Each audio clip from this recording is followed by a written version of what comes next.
항만은 1급 국가 중요 시설인 만큼 보안과 관리, 계약부터 관리까지 철저해야겠죠. 그런데 부산신항의 경비와 보안을 맡은 부산신항보안공사와 위탁업체와의 계약 과정에서 의혹이 제기됐습니다.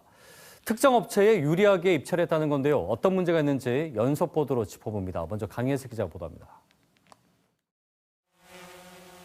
부산신항보안공사는 지난 2009년부터 13년 동안 보안과 경비 업무를 수의계약으로 한 업체에 맡겼습니다.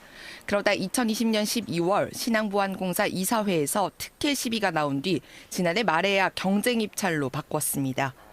취재 결과 새롭게 입찰에 참여한 B업체가 86점으로 가장 높은 점수를 받았지만 공사는 83점을 받은 A업체와 1년 재계약을 했습니다. 10년 넘게 수의계약을 맺어왔던 바로 그 업체입니다.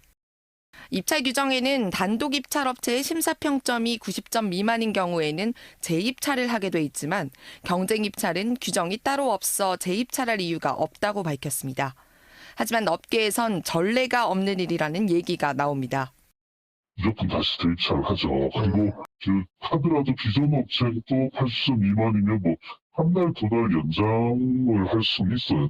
근데 이렇게 재계약을 해준 사례는 거의 없다고 봐도 되거든요. 올해 입찰에선 A업체에 유리하게끔 심사 항목을 바꿨다는 의혹도 나왔습니다.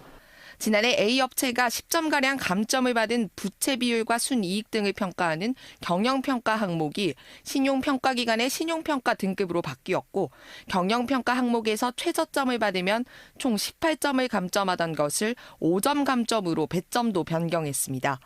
또 부산항과 인천항 항만시설 보안관리를 1년 동안 계약한 업체에 만점을 주는 항목도 새로 생겼습니다. KBS가 입수한 이사회 의견 내용입니다. 바뀐 항목으로 평가하면 기존 A업체만 만점을 받을 수 있고 점수 배점 간격도 넓어 부산항 관리 실적이 없는 업체는 90점을 받기도 어렵다는 지적이 나왔지만 결국 규정은 바뀌었습니다. 용역업체와 보안공사 간 유착 의혹까지 제기되고 있는 상황인데요. 관리 감독에 대한 해양수산부와 지방해양수산청의 명확하고 구체적인 매뉴얼이 필요하고 정기적인 검사도 이루어질 필요가 있습니다.